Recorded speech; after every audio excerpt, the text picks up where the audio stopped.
Yeah. Check. Keep it alive through these lines I write. I keep it live cause I thrive. I might just blow your mind tonight. I'm so hyped, but it's no hype.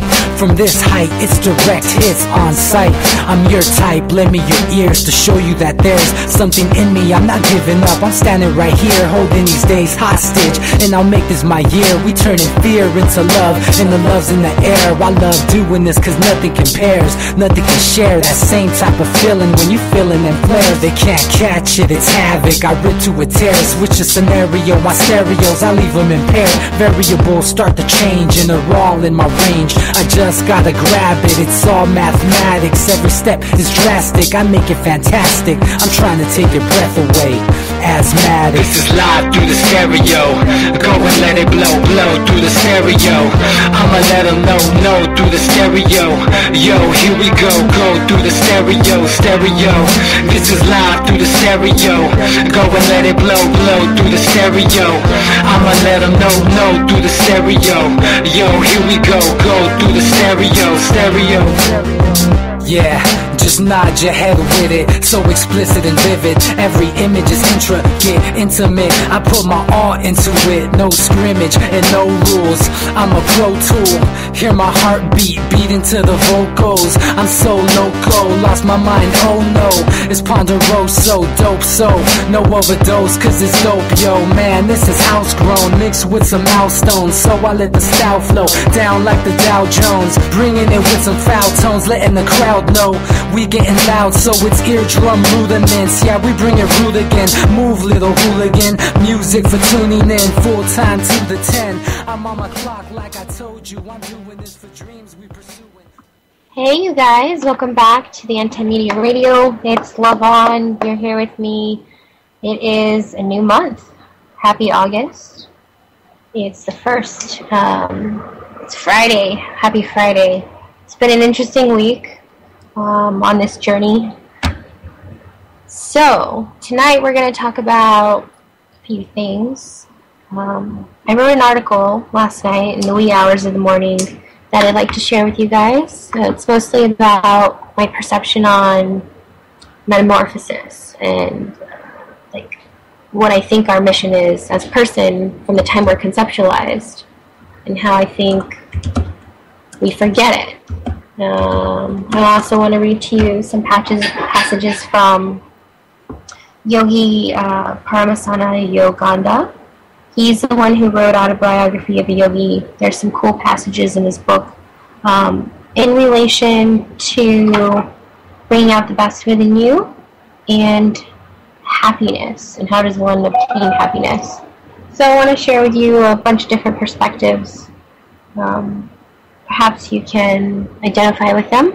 I like to call the segment on Fridays Objective Perspective, because that's what I try and obtain.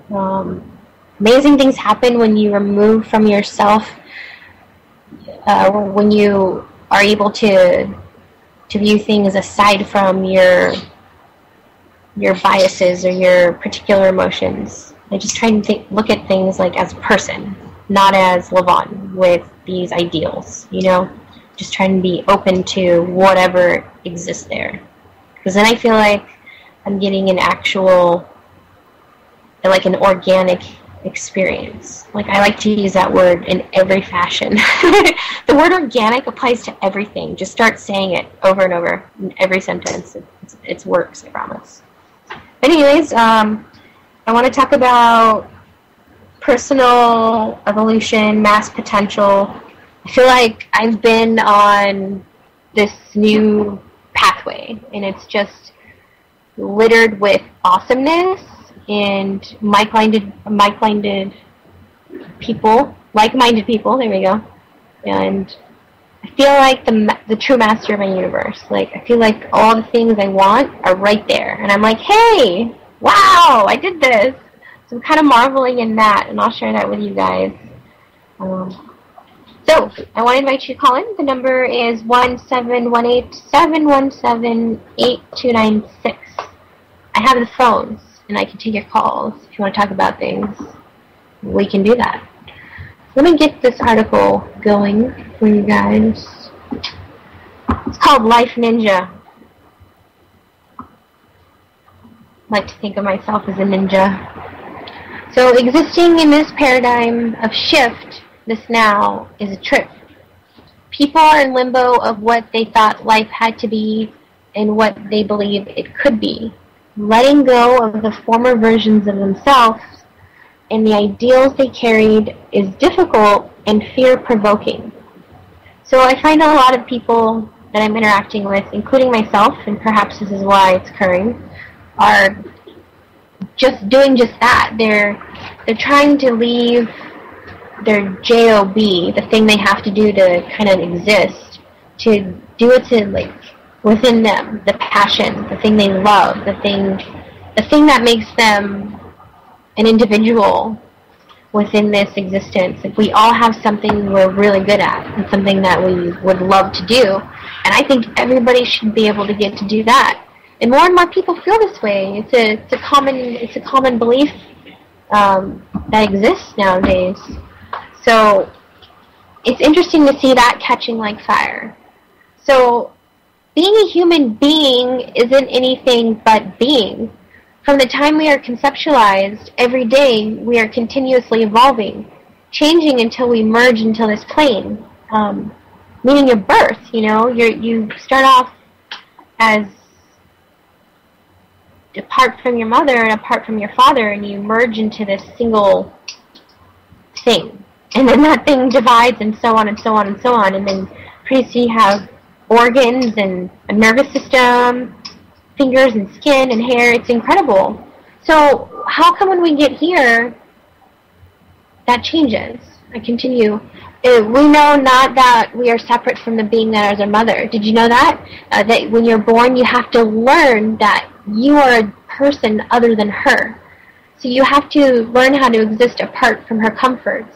Learning how to be a functional individual within the whole unit is quite a challenge. So I'm relating that to trying to learn how to not need your mother all the time. Like, we all did that as a kid. Isn't that a trip? Like, you had to learn how to control your bladder, like, as a tiny person. That's amazing. You did that. Hopefully. I hope you guys have that ability. And then furthermore, you have to learn how to be a functional individual within this whole unit, right? Our society. That's a challenge, because you want to be yourself, you want to do what you love, but your instincts say, hey, I want to assimilate. Like, you instinctively adapt on the traits of the people you spend time with, which is, I'll get into this later, which is why it's important who you spend your time with. But let's see here. You struggle to do what you love and be accepted for it. And unfortunately, a lot of times in this world I grew up in, you can't always do what you love. And I figured out that one of the reasons is because, like, our youth is pressured from a very young age, when they're still developing and evolving daily into this character, which is completely dependent on every occurrence of every day. They're forced to decide what they want to do forever. I don't think that's fair. Let me continue here. Personal evolution and mass potential are thwarted furthermore as a result of conventional Americanized thinking. We are sold messages of mass consumption, right? From the time, since forever. Our faith to products ingrained from the time we are conscious little people. We watch our families struggle to provide not only the means to exist, but to explain why we exist, and further, to understand why everyone cannot simply just exist. Watching this as a child, life seemed to be a perpetual struggle to adhere to the cycle of holidays and duties. It just felt like there was just enough distractions to keep me occupied, and not always think of the things that I speak of now. But the questions were still there. I wanted to explore all day, and I'm so grateful that I had the opportunity to do so. When capable, I would just go ride my bike everywhere. I would write 15, 20, 30 miles away from my home just because I loved it. I learned how to get around my city. I was in great shape. And I had a lot of cool experiences. I almost died like a million times as a child. Not even kidding. I broke so many bones and fell off of buildings and out of trees and played tackle football with giant boys just because. But I had fun. It was great, and it made me the kind of fearless little person I still am. Like, I'm still that person. But how would that have been if my perception was different? So, not realizing at the time that every moment my character was being affected by every single experience and encounter. So, action always equals reaction. Einstein was onto something there. So the type of reaction is dependent on the individual's perception and observation of that particular occurrence. In other words, how you perceive your inner world, how you perceive your world dictates your particular experience. So change your perception, alter your world. That's my motto. I share it with you often. And it's because I know it. I do it. I'm doing it right now. It just depends on what you choose to acknowledge and how you let it affect you.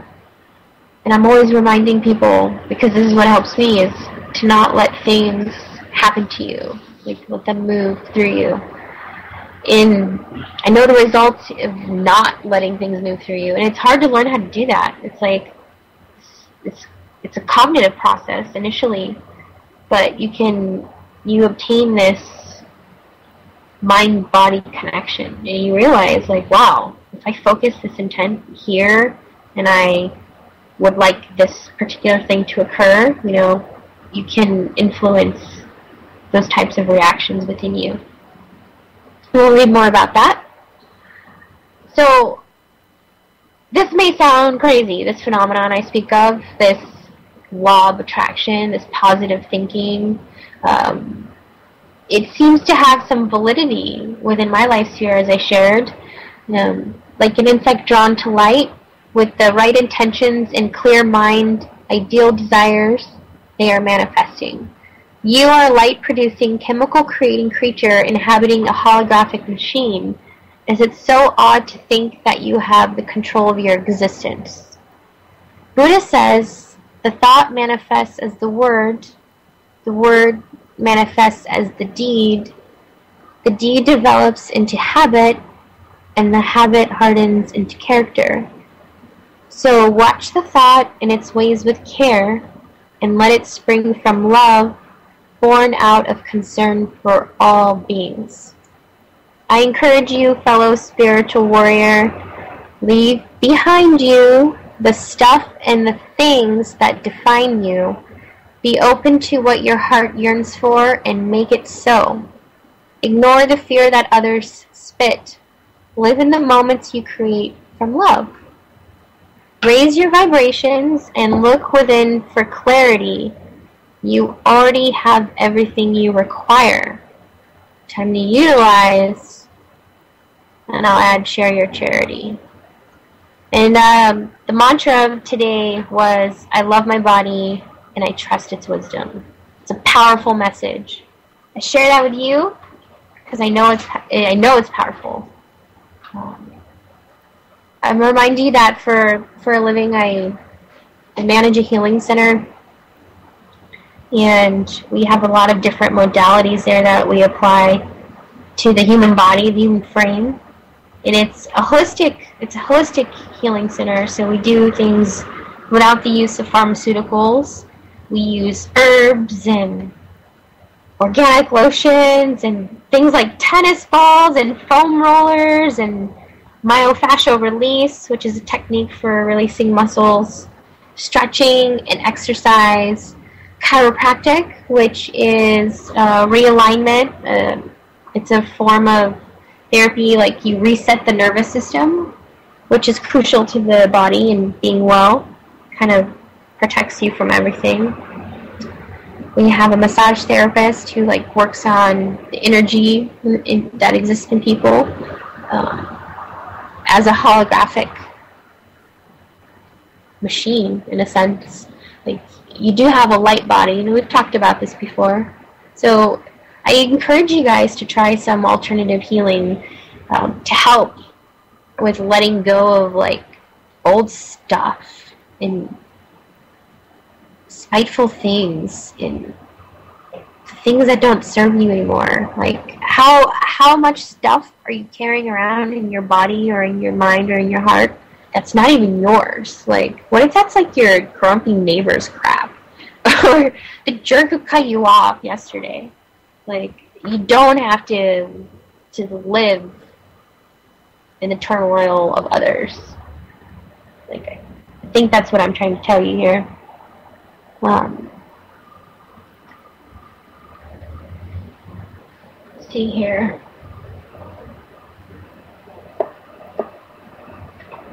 So,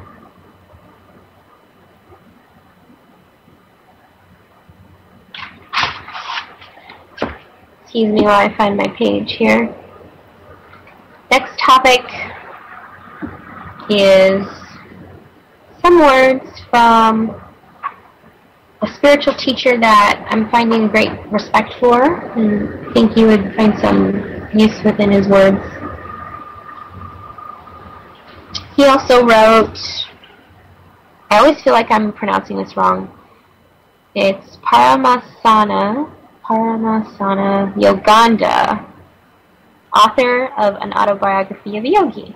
And this book's called Where There's Light. And I like to pick it up. And every time I pick it up, I just randomly go to a page and I'm like, this is what I'm going to talk about. And I swear every time it coincides with what I want to tell you anyways. I make like a little list of notes and I go, this is what's going to happen. And it does. So this particular section is called Bringing Out the Best in You. And he says, we are what we think we are. The habitual inclination of our thoughts determines our talents and abilities and our personality. Thus, some think they are writers or artists, industrious or lazy, and so on. What if you want to be other than what you presently think you are? You may argue that others have been born with this special talent you lack, but desire to have. This is true, but they have to cultivate the habit of that ability sometime, if not in this life, then in a previous one. So, whatever you want to be, start to develop that pattern now. The time is now. You can instill any trend in your consciousness right now, provided that you inject a strong thought within your mind. Then your actions and whole being will obey that thought. One must never give up hope of becoming better. A person is old only when he refuses to make the effort to change. That stagnant state is the only old age I recognize. When a person says again and again, I can't change, this is the way I am, then I have to say, all right, stay that way, since you have made up your mind to be like that. No matter what this person's state, no matter what his present state, man can change for the better through self-control, discipline, and following proper diet and health laws. Why do you think you cannot change? Mental laziness is the secret cause of all weakness. Everyone has self-limiting idiosyncrasies. These were not put into your nature by God, but were created by you. These are what you must change, by remembering that these habits, peculiar to your nature, are nothing but manifestations of your own thoughts. In the ultimate sense, all things are made of pure consciousness. Their finite appearance is the result of the relativity of consciousness. Therefore, if you want to change anything in yourself, you must change the process of thought that occasions the materialization of consciousness into different forms of matter and action. That is the way, the only way to remold your life. Okay, here's a little asterisk section at the bottom here. It's interesting. I'll share it with you. This is in relation to the segment that said their finite appearance is the result of the relativity of consciousness, and there's an asterisk. And it says, yoga teaches that the thought of God is the fundamental structure of creation. Okay? Just as stream becomes water by condensation, and by further condensation becomes ice, all patterns and forms of energy and matter are condensations of consciousness. Pioneering physicists of the 20th century are rediscovering what yogis have known since ancient times. Sir James Jeans, British scientist, wrote, "The universe begins to look more like a great thought than like a great machine." And Einstein said, "I want to know how God created this world. I'm not interested in this or that phenomenon, in the spectrum of this or that element. I want to know his thoughts. The rest are details." It's interesting. So I'll move on here. Fortunately, we can start practicing at any time and any place, concentrating upon the developing those good qualities in which we are defective. So you have to identify, like, what don't I like? Okay, why am I doing that? Okay, how am I going to change it? Okay, where does that power come from? If we're lacking the willpower, let us concentrate upon that. And through conscious effort, we shall be able to create strong willpower in ourselves. If we want to relieve ourselves of fear, we should meditate upon courage. And in due time, we shall be freed from the bondage of fear. So we've talked about fear before. And as a creature that communicates via light and creates chemical reactions, fear is a chemical reaction. It's a very specific chemical reaction within your brain. It activates the fight or the flight response. So you literally have a narrowing window of options available to you when you're afraid. Your body goes, oh, SHIT, this is what you need to do to live. You can do this one thing, not realizing all the potential opportunities that would ensure that you were okay, but are different from that one that is guaranteed.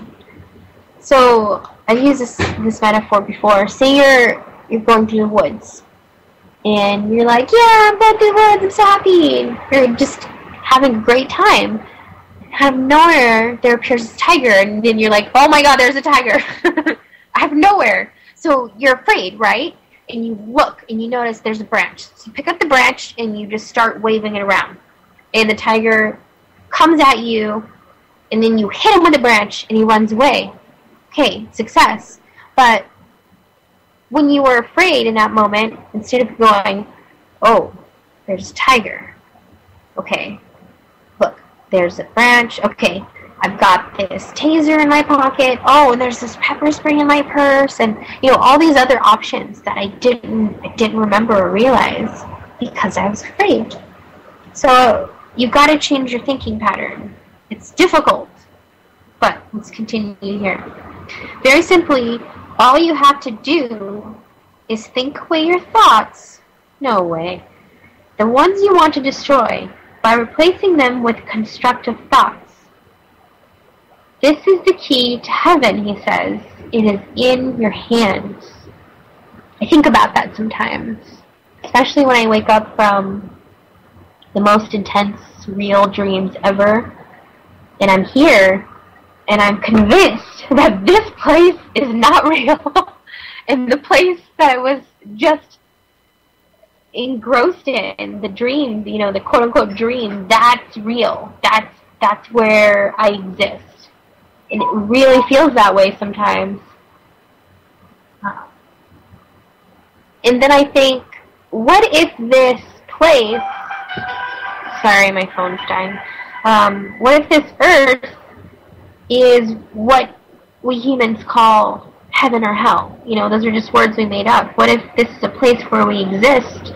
What if this is like life school, our soul school, and we're here to pass tests, that we've like subconsciously given ourselves because we suck at those particular things, and we're like, oh man, I really got to pass this course in whatever so that I can level up.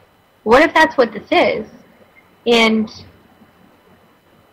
we have complete control of it based on how we perceive things. Isn't that a strange thought? Give me a second here. So I'll continue. This section's called Introspection, a Secret Progress. This is not something new, not a new topic to the show.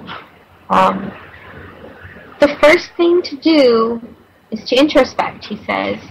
Take stock of yourself and your habits and find out what is standing in your way. Often it is inertia or lack of definite, undivided effort and attention. Sometimes there are habits that need to be weeded out of the garden of your life. Ooh, I like that. So that true happiness may come more firmly rooted. Way to go with the garden reference. One secret of progress is self-analysis.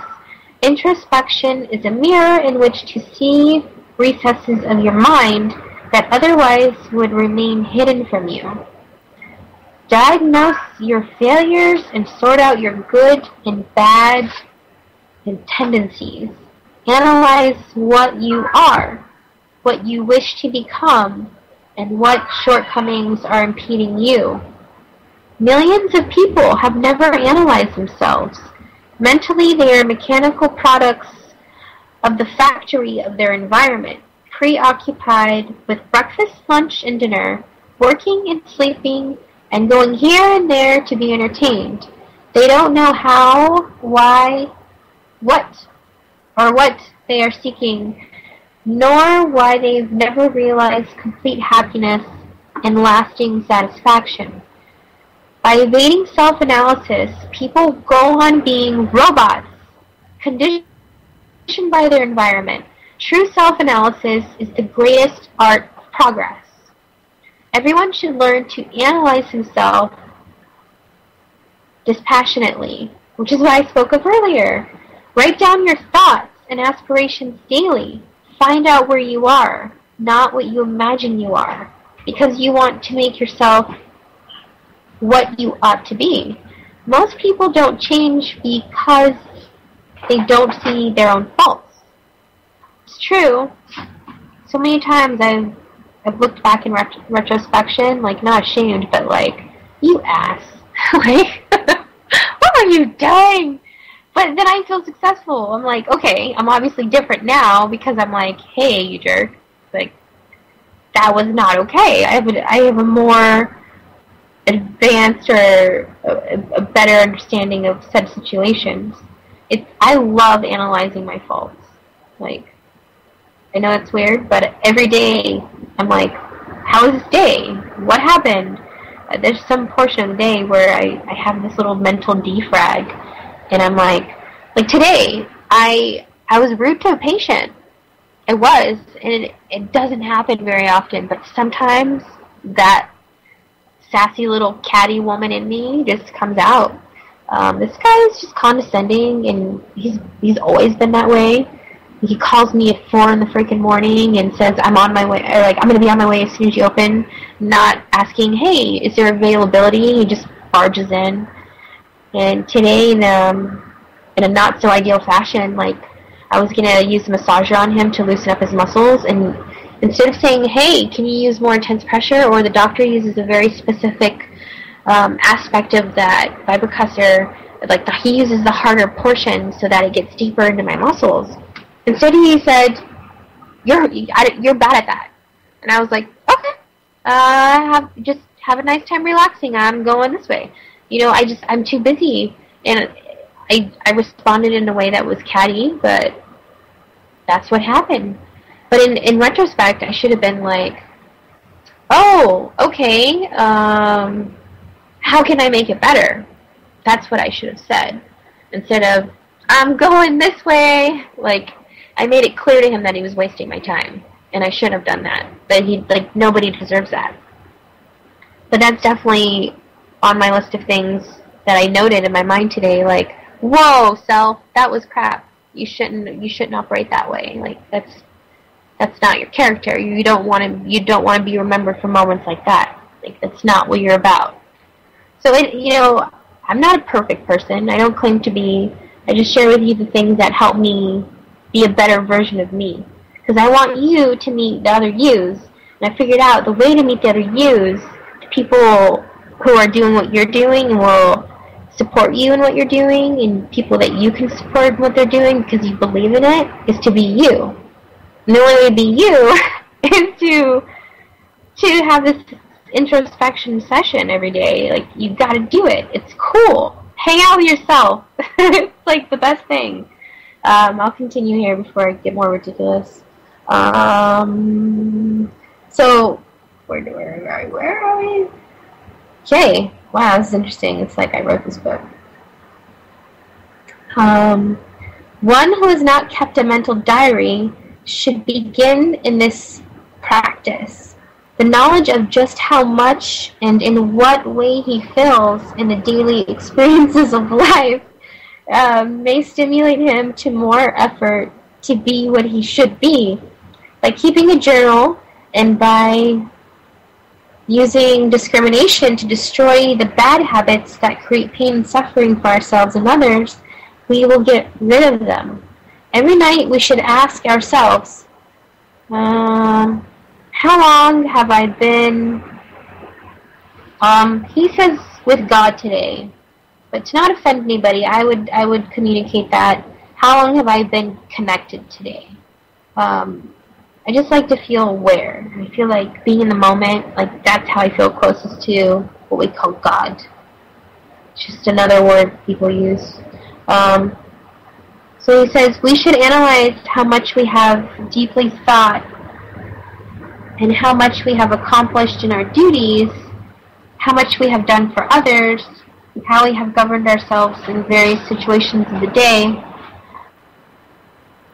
By watching the graphs of your mind, you can see whether you are progressing every day. You don't want to hide from yourself. You must know yourself as you are. By keeping a diary of your introspection, you can keep watch on your bad habits and are better prepared to destroy them. So that means you have to read it after you write it. Sometimes I just write things and I never read them. I should probably read those things. Let's see. Conquering temptations. Sometimes it seems difficult to be good, while it is easy to be bad, and that to give up on the bad things is to miss something. But I say you will not miss anything but sorrow. So you don't want to participate in things that you feel guilty about. Like, if you feel guilty about it, you shouldn't do it, because you're living with sorrow. And he says you won't miss anything but sorrow.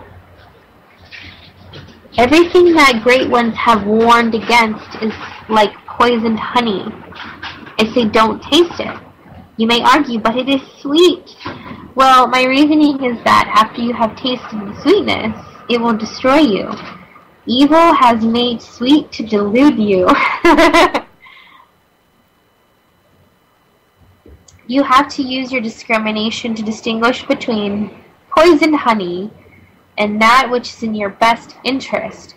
Avoid the things that will ultimately hurt you and choose those that will give you freedom and happiness.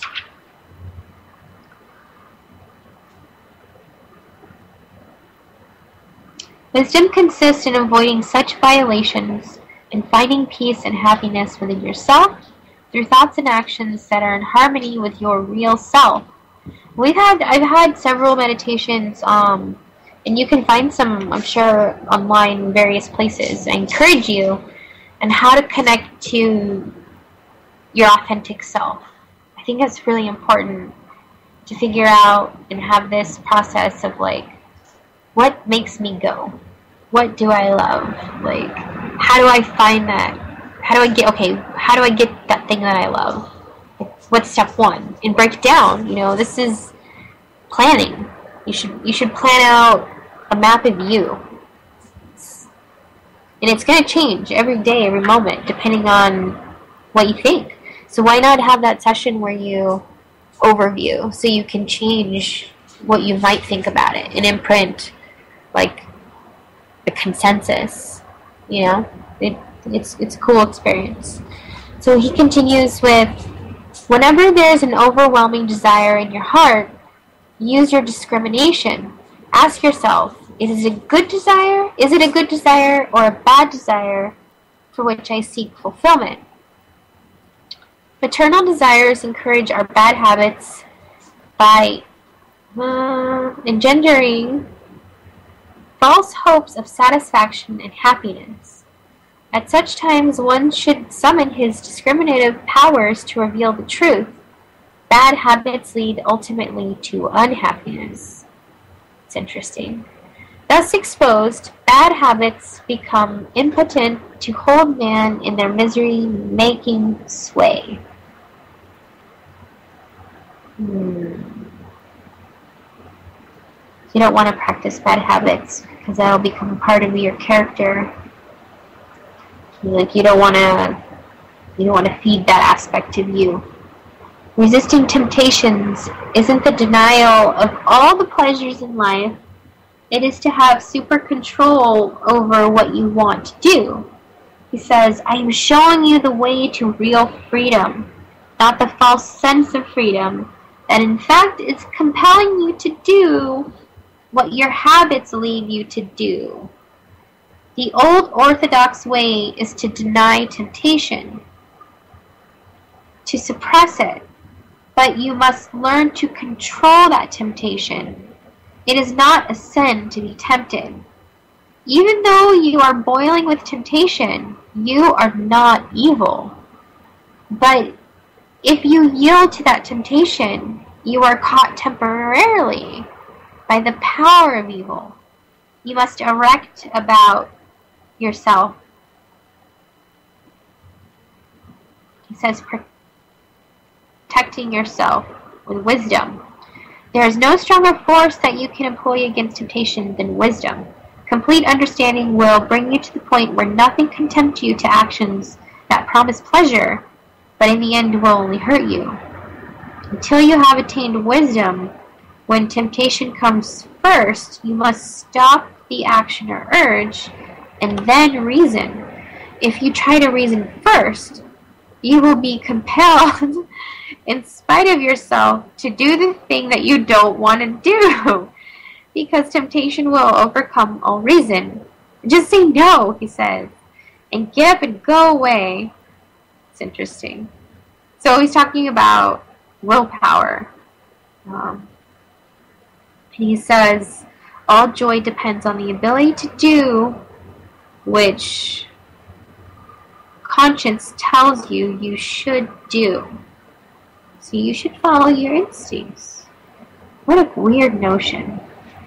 It's like, how could you have all the things you need to exist? That's just craziness.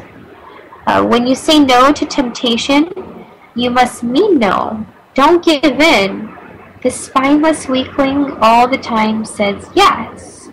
He says, but great minds are full of no's. So great minds say no, apparently. Oh, this is very interesting. Here we go. When you have made up your mind not to smoke, or eat unwisely, or lie or cheat, be firm in these good desires. Don't weaken. Wrong environment saps you of your will and invites wrong desires. Live with thieves and you think that is the only life, but live with a divine person, and after having divine communion, no other desires can tempt you. If you have a particular bad habit or karmic inclination, don't mix with those who have the same kind of bad habit. If you tend to be greedy, avoid the company of others who are greedy. If you have a desire to drink, stay away from those who drink. People who support your bad habits are not your friends. They will cause you to throw away your soul's joy. Avoid the company of the wrongdoers and mix with those who are good. Skype's making noise. Let's see. The greatest influences in your life Stronger even than your willpower is your environment. Change that if necessary. I couldn't agree more. Environment is crucial. It's so crucial. Like, number one in Levonland mission space is find a place where I can exist on my terms. I want to find a hub of creation, and I want to share it with other people. And I feel like all my friends are doing this. They're finding the thing that they love, and they're finding the place where they can do it. And they're putting it out there like that they want to meet the people who are interested as well. And it's just all coming together. And I've been connecting with so many amazing people who do everything. I feel like a encyclopedia of, what's that thing that we used to use? A yellow book for services? Like, I remember that somewhere in the ancient parts of my mind. But I feel like one of these things that contains just an index of people and their skills. And I'm collecting this data in its priceless information. But I wouldn't be able to do that if I wasn't open to it and deciding that it is what I need. You know, I wanna only serve that's what's in my highest and best interest. And I want to find the like-minded people that have the same type of passion that I do towards just being. I want to just being with other beings. Being squared. That's what I want. Okay. There are two kinds of environment that you should watch carefully. Ooh. The inner and the outer. Watch your thoughts. All your experiences come percolating through your thoughts. Percolating. That's a good word. It is in the company of your thoughts that uplifts or degrades you. You must be stronger than the thoughts and suggestions constantly vibrating from other people. This is where I struggle. Other people, man. That is the way to conquer wrong vibrations that come into your environment. So you must be stronger than the thoughts and suggestions constantly vibrating off other people. So the only way to be stronger than the influence of others is to know what you want, though. How are you going to be strong in your decision unless you know what it is? Every action has a mental counterpart. We perform acts with our physical power, but that activity has its origin in the mind. It is guided by the mental captain. Yes, so right. To steal is evil. But the greater evil is the mental act of stealing that initiates the physical theft because the mind is the real perpetrator. Whatever wrong action you want to avoid, first throw it out of the mind. If you concentrate only on the physical action, it is very hard to gain control. Concentrate on the mind, correct your thoughts, and automatically the actions will be taken care of. Okay, I'm going to blow your mind right now. So, I'm going to relate this passage to our medicine, the medical field that exists in our world, and because I get it. Whatever wrong action you want to avoid, first throw it out of the mind. Okay? If you concentrate only on the physical action, it's very hard to gain control.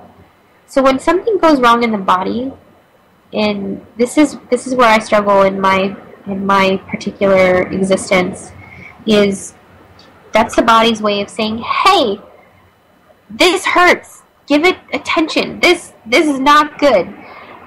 So what causes that problem? Does one take a pill? Does one stretch? Does one massage? What do they do? Do you ice? Do you heat? Why is there so much confusion on how to live? Just exist inside our body. Like, when did we get the notion that we don't have control? Like, I don't know when people lost that. I can't understand it. It doesn't make sense to me. And then he goes on to say, concentrate on the mind, correct your thoughts, and automatically the actions will be taken care of.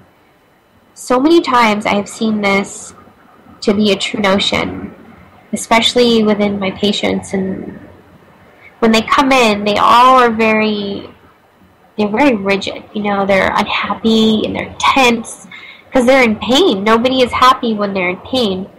But I start to see this person emerge from under this pain as it leaves, and they're smiling and they're laughing and they're telling jokes, and it feels light to be around them. I love that. But a lot of times that doesn't happen until I remind them, and I tell every single person that I come in contact with that I'm going to teach you the skills and the things that you can do outside of this office. I'm going to give you the tools to your health, like via exercise, via nutrition, via stretching, via yoga, via meditation, via custom pill, whatever it is that that person needs. Like, I love what I get to do. We address it. Is it an emotional imbalance? Do we think that they would benefit from a personal trainer or an acupuncturist? Like, I really get to know people, and I get to understand like how they live their lives, and what is it that they love to do, and what is it that they're doing that's preventing them from doing the thing that they love to do. If your body's hurting and your heart is unhappy and you're constantly in pain, how are you going to do what you love? So I get to help people feel good so that they can do what they love. I get to help them operate at optimal performance so they can do what they love. But a lot of the time I have to tell them, like, this isn't, I'm not doing this, like, this, all the healing that's going to occur in our office. I tell them it's unconventional. It's holistic. We're not going to prescribe you a single drug. We're going to give you the control. You're going to be in the driver's seat, and you're going to decide when you're here, how you're here, and if you make it matter. And I tell them that from the very beginning. And then I start to teach them about how their body works. And slowly but surely, it all comes together for them. And then on a physiological stance, the body is realigned and the system is reset and the bones are where they should be. And they move for a lot of different reasons. I encourage you to look up the reasons. It's called the subluxation, chiropractic fancy word. It's when something's out of place. We just put them back, and then your computer, your brain, where all your thoughts are created, the governing aspects of your being are able to flow fluidly and without restriction because they're not impinged or impaired or impeded. They just do. And the person just does. It's a beautiful thing. And I love watching people have this transformation because they have their power back. So that's very important. So, I want to remind you that every time a bad thought comes, you can cast it out. That you have the power. Let's conclude that section. We're running out of time here, and I really want to talk about happiness. We talked about creating a good environment, changing our habits, and having the desire to look within and say, what am I doing? What do I love? What do I want? But how does one become happy? Is it the same type of mental state awareness? You just shift it? Let's see what this Yogi Master has to say. Give me a second here. I get so ridiculously thirsty. I remember my first show, I didn't get enough water, and I was stuck outside in my little studio with super cotton mouth and super, like, puckered face for I don't know how long. It's just funny to have a flashback to that. See, I learned. Get water. Go to the bathroom. Now I know. Okay, so if you have given up your hope of ever being happy, cheer up, he says. Never lose hope. Your soul, being a reflection of the ever-joyous spirit, in its essence, is happiness in itself. If happiness is what you want, have it. There is nothing that can stop you. Happiness depends to some extent, upon external conditions, but chiefly upon mental attitudes. Essentially, conditions are neither good or bad. they are always neutral, seeming to be either depressing or encouraging because of the sad or bright attitude of the mind of the individual concerned with them. Change your thoughts if you wish to change your circumstances. Since you alone are responsible for your thoughts, only you can change them. You will want to change them when you realize that each thought creates according to its own nature. Remember that the law works at all times and that you are always demonstrating according to the kind of thoughts you habitually retain. Therefore, start now to think only those thoughts that will bring you health and happiness. Man needs to understand that his own intelligence controls the atoms of his body. He should not live in a closed chamber of mental narrowness. Breathe in the fresh air of vital thoughts and views of other people. Expel poisonous thoughts of discouragement, discontent, hopelessness. Drink vitality and receive mental nourishment from the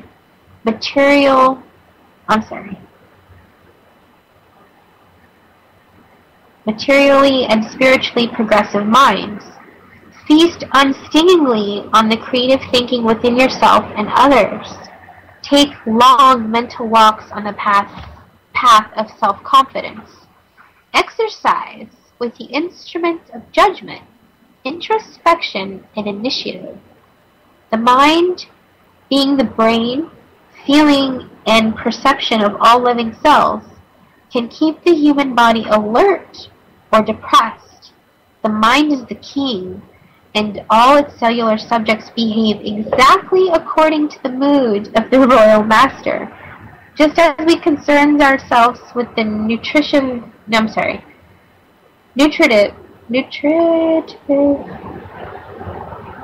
value of our daily food menus. I don't know why that held me up.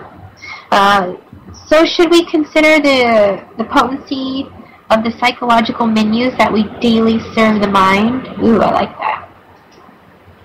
Constantly, you affirm sorrow, therefore it exists. Deny it in your mind, and it will exist no longer. This assertion of the self is what I call the hero in the man. It is his divine or essential nature. In order to acquire freedom from sorrow, man must assert his heroic self in all of his daily activities. If you do not choose to be happy, no one can make you happy. Do not blame anyone for that. And if you choose to be happy, no one can make you unhappy.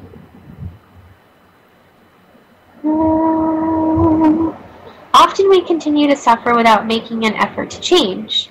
That is the reason we don't find lasting peace and contentment. If we would persevere, we would certainly be able to conquer all difficulties. We must make the effort that we may go from misery to happiness, from despondency to courage. The root of sorrow lies in the dearth of heroism and courage in the character of an average man. When the heroic element is lacking in the mental makeup of a person, his mind becomes susceptible to the threat of all passing sorrows. Persons of strong character are usually the happiest. They do not blame others for their troubles that can usually be traced to their own actions and lack of understanding. They know that no one has any power to add to their happiness or detract them from it unless they themselves are so weak that they allow the adverse thoughts and wicked actions of others to affect them. As long as the conqueror in man is awake, no sorrow can cast its shadow over the threshold of his heart. Awaken the victor in yourself. Arouse the sleeping hero in yourself, and no sorrow will ever again overwhelm you. Your highest happiness lies in your being ever ready in desiring to learn and to behave properly. The more you improve yourself, the more you will elevate the others around you. The self-improving man is the increasingly happy man.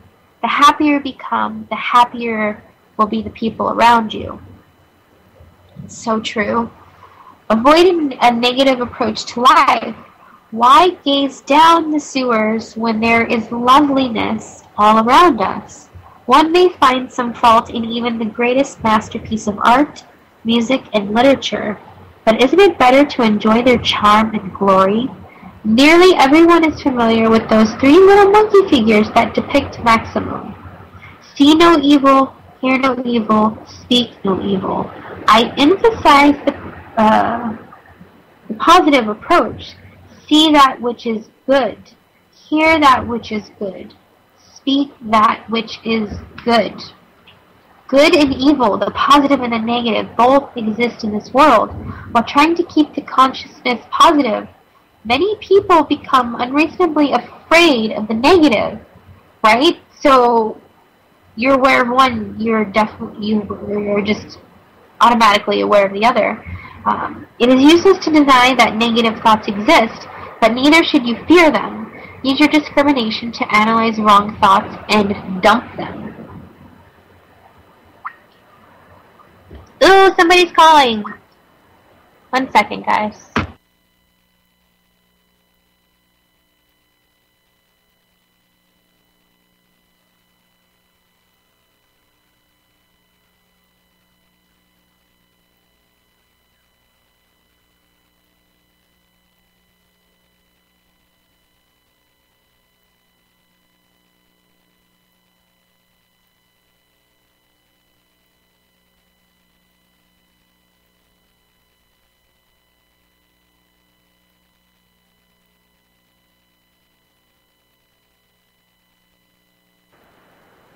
That person didn't want to talk to us.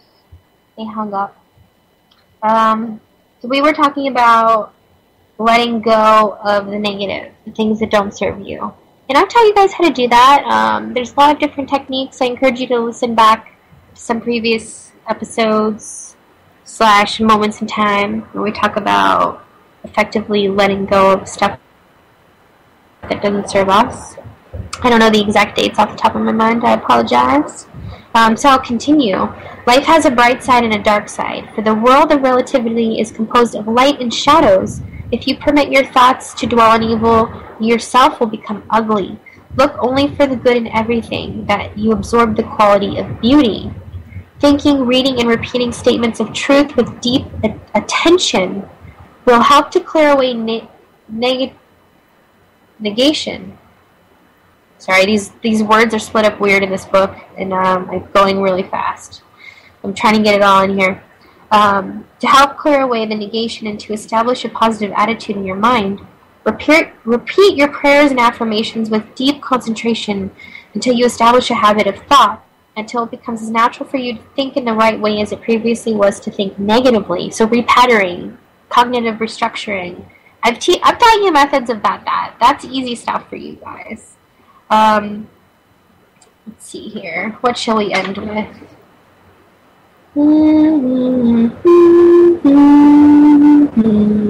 Let's see. Okay, here we go. This is it. Nobody likes misery. Why not analyze yourself the next time you're in a mood? You will see how you are willfully making yourself miserable. And while you are doing so, others around you feel the unpleasantness of your state of mind. You must remove the moods from your mental mirror. Here we go. Always think of your mind as a garden. Keep it beautiful and fragrant with divine thoughts. Let it not become a mud pond. If you cultivate the heavenly scented blooms of peace and love. Have an awesome week, guys. I will see you next week. Check back on Monday, Wednesday, Friday, 8 p.m.